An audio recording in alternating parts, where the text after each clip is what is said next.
Okay, now, this is wild. This is an emergency alert. There is a growing body of circumstantial evidence to support the hypothesis that indeed the U.S. is looking for a rogue nuclear weapon somewhere on the East Coast. I know how crazy that sounds, and the implications are profound for whoever is attempting to use the nuclear weapon. Whether or not the nuclear weapon gets used, the implications are profound geopolitically, economically. We're talking about markets potentially crashing. We're talking about new wars starting. We're talking about a possible nuclear detonation. This is massive. Now, if you recall last week, the U.S. government contacted yours truly, CanadianPreparedness.com, for 220,000 doses of nuclear radiation prevention medication, ThyroSafe. This is one of the brands that it goes by. And this is for blocking radiation through the thyroid gland. It's a staple of nuclear preparedness emergency kits.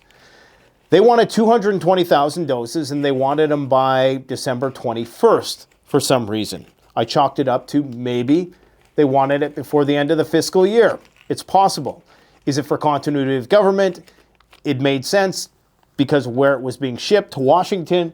Could it be related to nuclear power plants, or is it related to dirty bombs and nuclear weapons? Nobody knows, but that's what that stuff is used for. Okay, it's to prevent acute radiation sickness, prevent you from dying if the shit hits the fan. And the government contacted us, little old us, for 220,000 doses. Now, that same day, it just so happened that I was interviewing Stephen Harris, who is a nuclear expert. He's the adjunct author of Nuclear War Survival Skills, which is the most compendious guide to how to survive nuclear war. This book was written during the Cold War, still to this day is the best nuclear war survival skills guide that you're going to find. In fact, a lot of this information, I think, it's like old information that even the government and the scientists forgot about. It's that good. Anyways, he's the adjunct author of the revised version, the 2022 version, which was updated for events going on between Ukraine and Russia. In that interview that we did, which we're going to release this week, he brought something up, and it was purely coincidental because 2 days later, this would be a viral idea. He told me that the most likely scenario that he feared, and this guy lives and breathes, he's rubbed shoulders with people who've built the atomic bomb, okay? He told me that the most likely scenario was that a nuke was going to be smuggled into the United States. Now, yes, this is the basis for books, movies, even a TV show, Jericho, but it's escaped the imagination of the collective in the last couple of years because we've been so fixated on the skies. Nukes being deployed from ICBMs, bombs, things of that nature. But that this was the most likely scenario. Now, that was just, fortuitous, whatever. A couple days later, in the wee hours of the morning, on Sunday morning, probably 1 a.m. or so, I start tweeting about this information, this rabbit hole that I was going down, about nuclear sniffing drones. Because I'm racking my brain, this doesn't make any sense, right? Why are these drones flying at night? It would make no sense. They have their lights on. That makes no sense. So I go down this rabbit hole, and it turns out that indeed there are drones that have the capability to detect nuclear sniffing, just like the technology that's employed on nuclear sniffing planes and at airports and stuff. And you can mount this on drones, okay? And it's more efficient. You can cover large areas, but it has to, usually it's swarm drones because the ability to detect radiation is limited. So you need many of these drones to cover large areas. And so the next day I made that video that I think has about 300,000 views now. And then only an hour or so later, the CEO of a company who makes the drones for the US government comes out and says, yeah, that's the most likely scenario that's going on. That's what's going on. They're looking for a nuclear weapon. Now, I don't think it's sunk in for people exactly what that means, okay? The only other explanation is that this is all just a big contrivance to bring in some sort of new draconian regulations and strip people of the right to use drones. But I don't think that that's it. That does not explain a lot of things. In Donald Trump's comments tonight, the comments that were made by a very prominent talking head for Forbes and CNN, which basically comport exactly what I'm saying here. And there's a lot of other information that I have to share with you guys. It's like, that period, the exposition in the movie where the main character realizes the plot twist. Now, get a load of this. I just want you to remember something. This is not the main, but I just want you to refresh your memory. Remember 2 years ago? Get inside, stay tuned. Everybody was wondering why they were doing some improvised nuclear preparedness strategy public service announcement for New York City. Remember these decontamination procedures for radiation emergencies on New York subways? You probably don't, because it wasn't very popular. You don't remember nuclear detonation and response guidelines, FEMA, March 2023.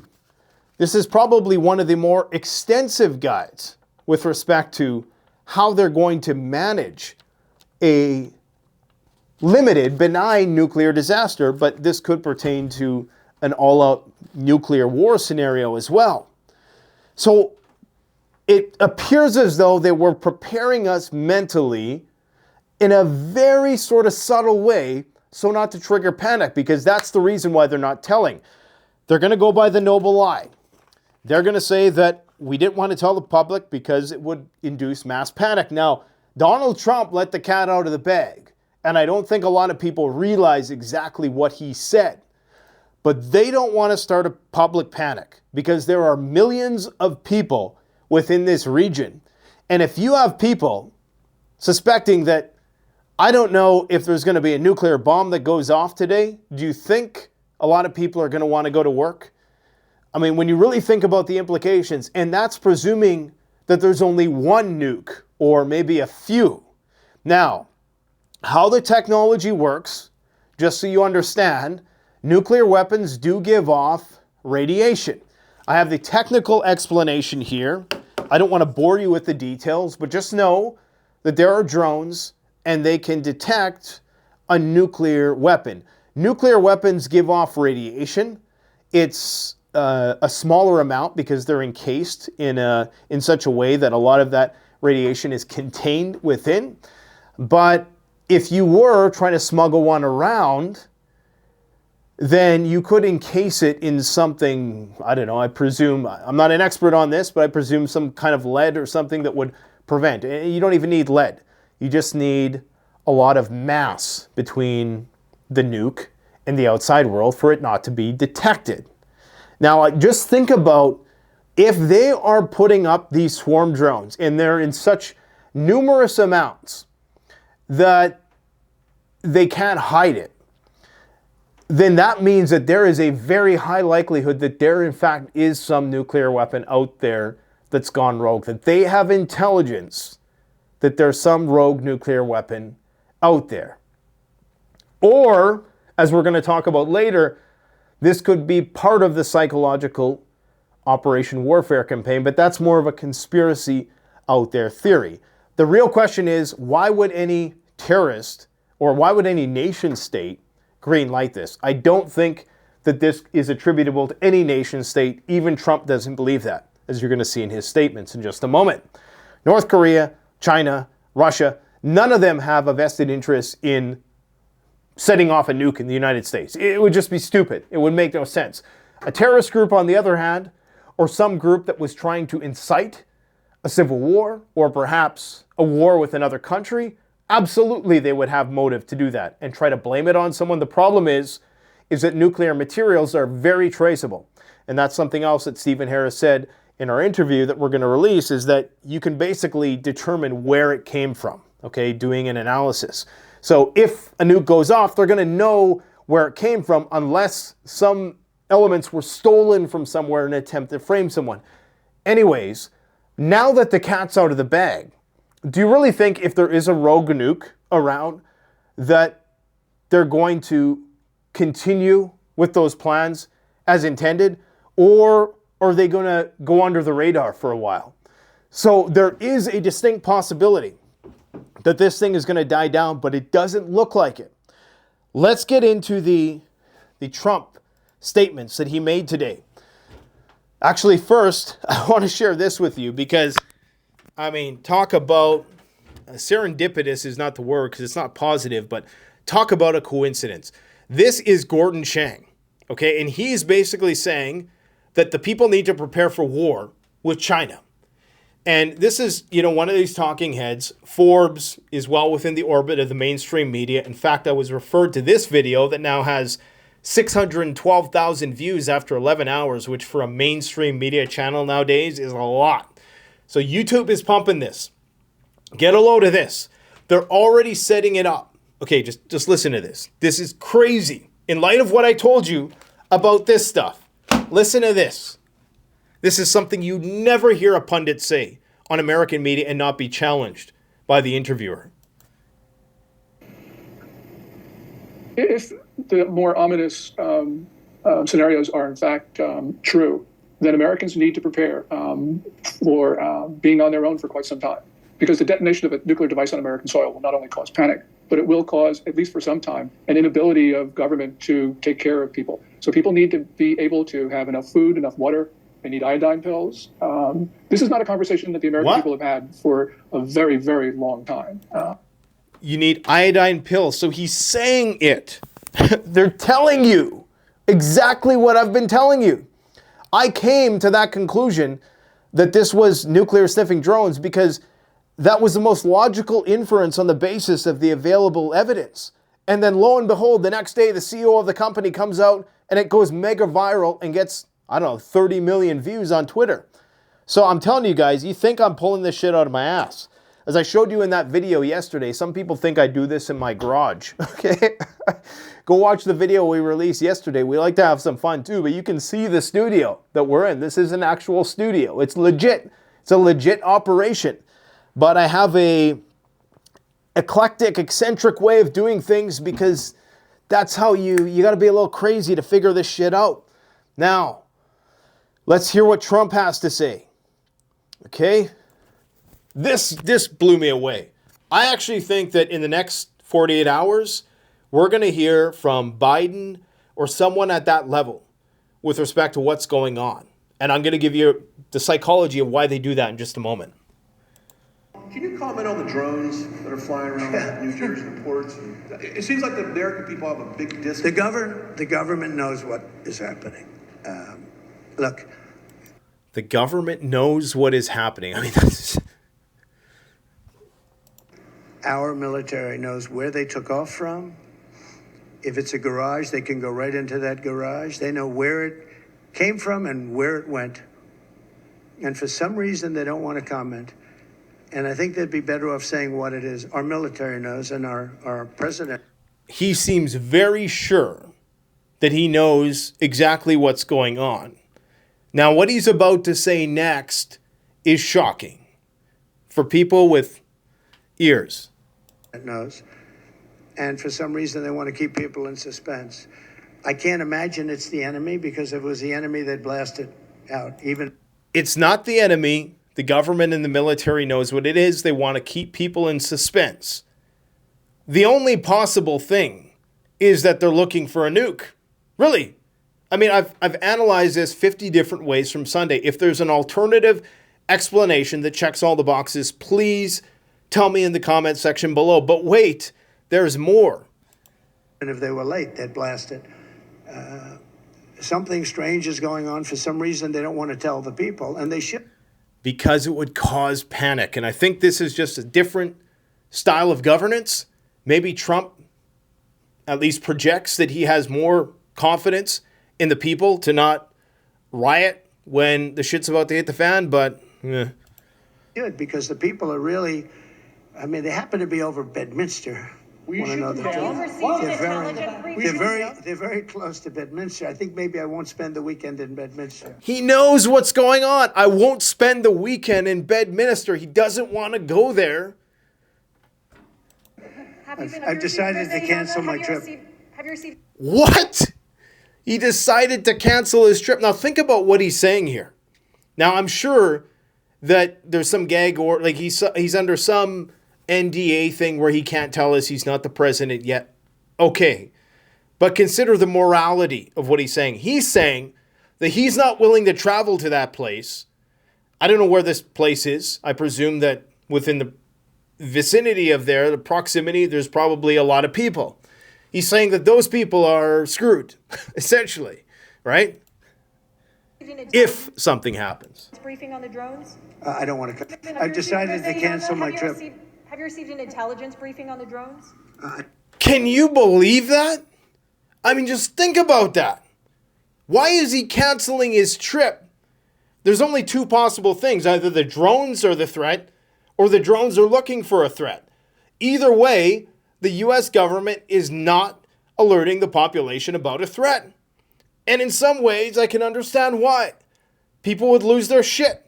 If you're talking about a densely populated region with tens of millions of people, then there's a potential for real pandemonium.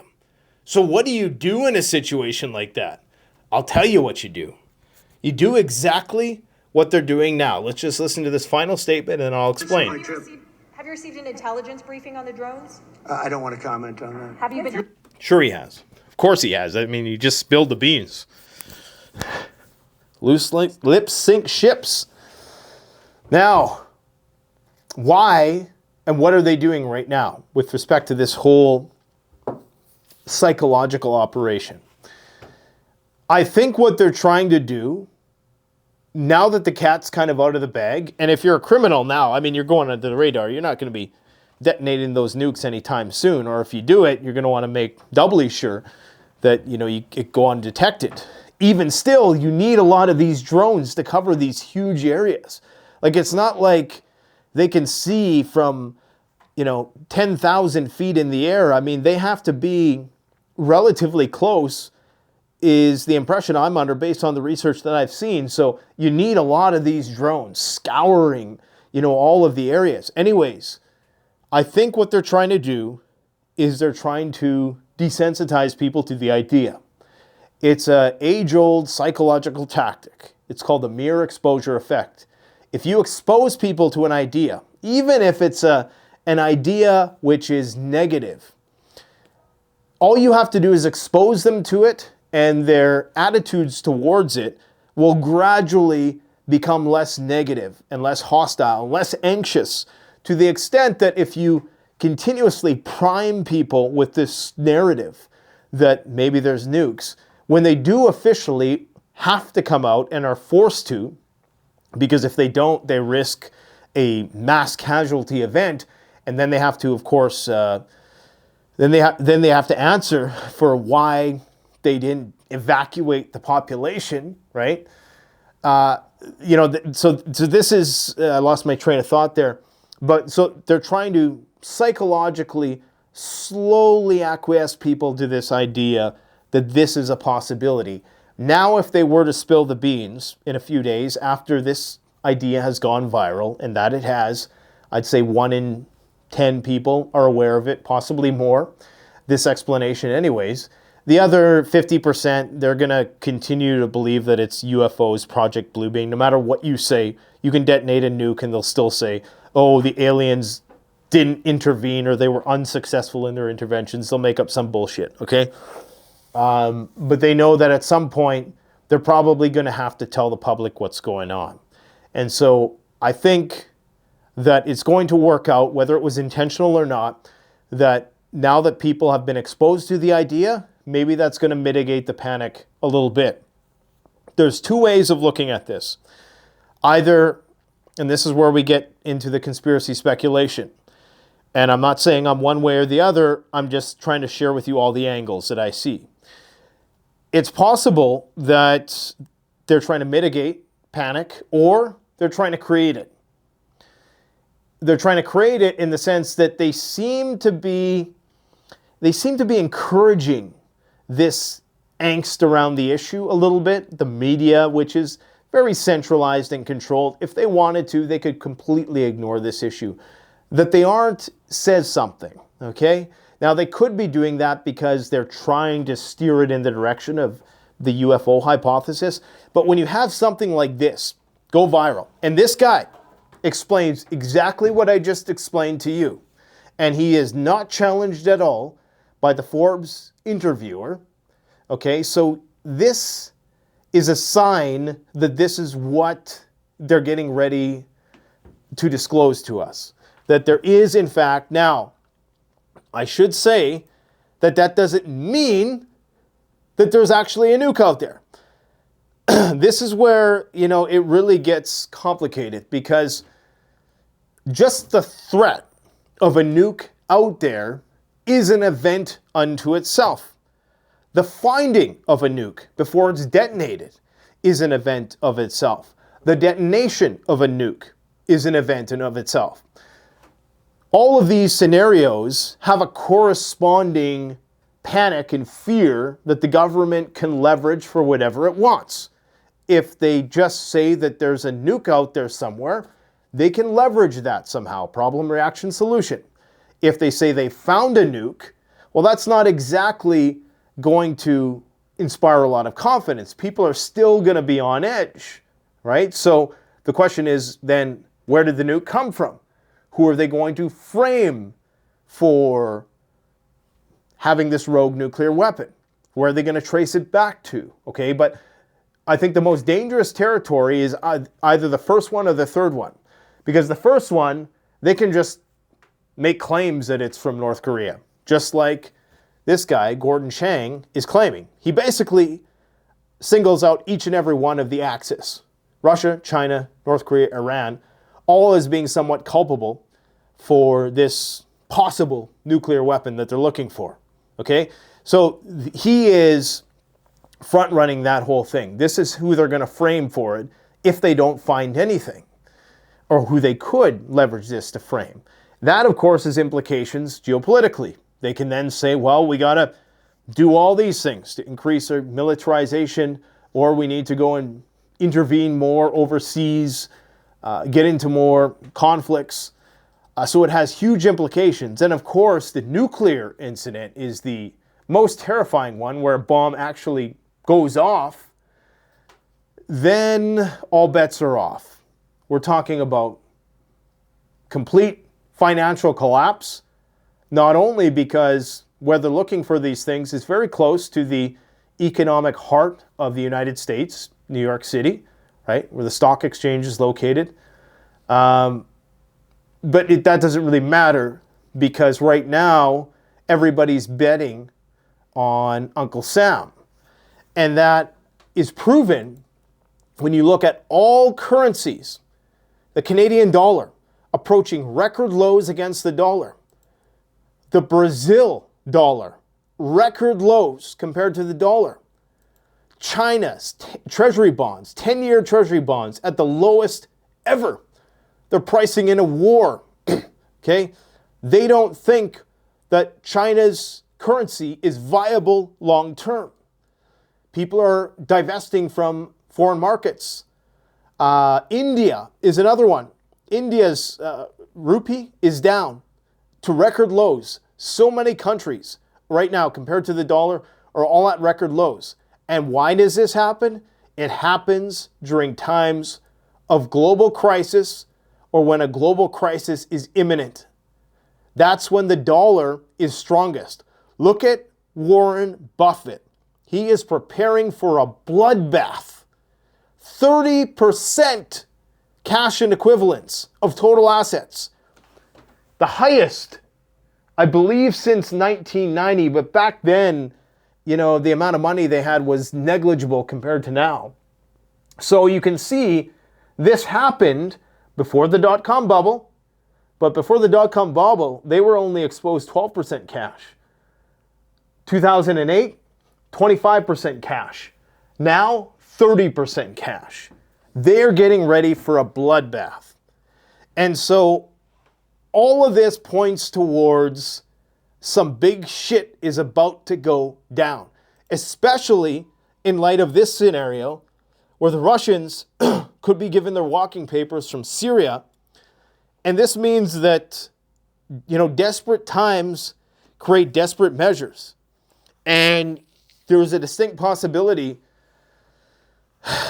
that either, if this is whether it's Ukraine, elements of Ukraine, partisans, or neo-Nazis, or who knows who wants to start a war is going to do something like this. Maybe it's the CIA. We're not going to go down the InfoWars rabbit hole. There's plenty of people doing that. I'm just trying to give you all the facts. Russia currently continues to deploy, to have all of its nuclear forces, strategic forces, on constant alert, rolling alert, ICBMs, running drills today. This is crazy. You have Poland training its children now in elementary school how to shoot guns. Something I actually agree with. But isn't it surprising how here in Canada, where we are 61 billion fucking dollars in debt, these geniuses, 61 billion, these geniuses get the bright idea to spend 600 million, courtesy of the CCFR, by the way, over 3 years to confiscate all the semi-automatic rifles. But you know what? You know when they're going to give them back to us?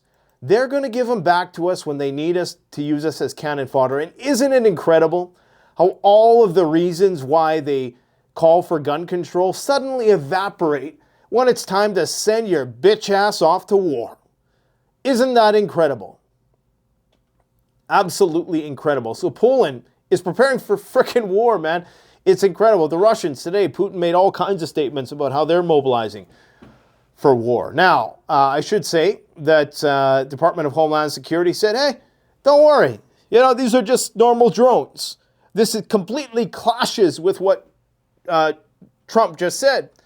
They said, we recognize the concern among many communities. We can continue to support the state and local authorities with advanced detection technology and support of law enforcement. Blah, blah, blah, blah. We urge Congress to enact counter-UAS regulation when it reconvenes. Of course, they're always going to exploit these scenarios. I mean, I was saying that from the start. This was all just a ploy to ban drones. You know, with the whole DJI privacy security concerns. Well, this just kind of compounds on top of that. Anyways, there have been a limited number of visual sightings of drones over military facilities in Jersey and elsewhere, including within restricted airspace. Such sightings near or over DoD installations are not new, blah, blah, blah, blah. And then they go on to say that these are all drones that are operating lawfully, okay, which completely contradicts everything that we know and that we've been hearing. Even Chuck Schumer is coming on, but look at this little grin that he has on, this little evil sneer that he has. Listen what he says. We're here today because it's not a bird, it's not a plane, it's a drone. It's a pop cultural reference. It's a joke. Look at the smile on his face. And this is the most boomer thing he's ever done. He's got some AliExpress $25 special that doesn't even have GPS, and immediately when you launch it, it flies into the wall and breaks. Somebody told him that this was a representation of the drones that we're talking about here, this little rinky-dink piece of crap. And he holds it up unironically. And when it comes to drones, people in the New York area and all across the country have more questions than answers. Now, this smacks of an agenda. I'm not going to play the whole thing. Go watch it. It smacks of an agenda. But if you have to watch one interview, you got to go and watch this. Gordon Chang reveals terrifying theory to explain mysterious drones. Comports everything that we've said thus far. And it's mainstream. All right? Kursk. North Korean prostitutes have been found in Kursk. It's an inside joke. Guys, yeah, NATO is still in Kursk. After, I don't know, how long has it been? Like half a year?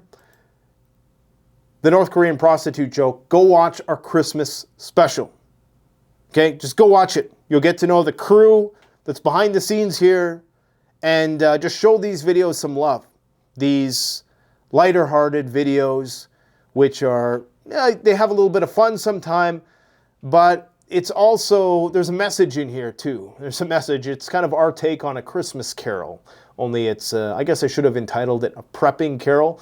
But nobody watches these videos unless they're sensationalist, screaming, alarmist headlines, which is kind of tragic because that's the information you're actually going to need to ride out the SHA. They're just some people. They just want bad news every single day. Where's the news? You know, we'll post like a video that took weeks of research and, you know, cost us $10,000 to make. This ain't the news. I need more bad news. Dude, there's enough bad news to keep you busy for years. But just please, please, do it for yourself. Do it for your family. Actually do some prepping. Okay, I know it's hard. It sucks. We just want to be immune. This is all entertainment for some people. Yeah, so H5N1, 61 cases in the United States. Did you hear about that in the news? No, you didn't. 65 cases, or 61 cases, I say 61, of H5N1 in the United States, and it's in the water supply everywhere. All the animals are getting it. Zoo animals are dying from it. Is this going to be like the doomsday virus that just kills everything? You know, I mean, it's possible, man. Like anything is possible at this point. This economy, I'm telling you, it makes no sense. And it's the longest, biggest bubble in history. That's the crazy part. And there's still people who think that it's going to go on for 4 years. But here's the thing. Somebody asked me today, they're like, you know, the Fed keeps continuously lowering interest rates, despite the fact that there's all this money around. Why are they doing this?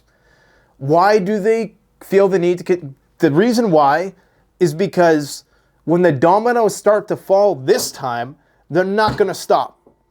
And so they know that, and I haven't thought of a good analogy to explain it yet. Maybe something to do with flight. Guy McPherson used to say that, you know, like a plane, the only way to stay in the air is to continue moving forward, or something to that effect, with as a metaphor for collapse. I'm not sure exactly how to explain this, but if they take their foot off the gas at all, the whole thing can come crashing down very, very quickly. So the only thing that's going to save the United States is global conflict, and for people to continue to pour money into U.S. equities. Take a look at this. The pandemic. Okay? This is when everybody was freaking the hell out. The U.S. dollar was skyrocketing because people were looking for a safe haven, clean a shirt in the dirty laundry basket. Then it dipped, 2023. Then what has happened since? We're now approaching record highs. This is signaling that the shit's going to hit the fan. Now, it could have something to do with the axis of resistance failing to stave off Israel, the Israel arm of NATO. But I'm not sure, man. I just don't know. I mean, Israel is just acting with impunity in Syria.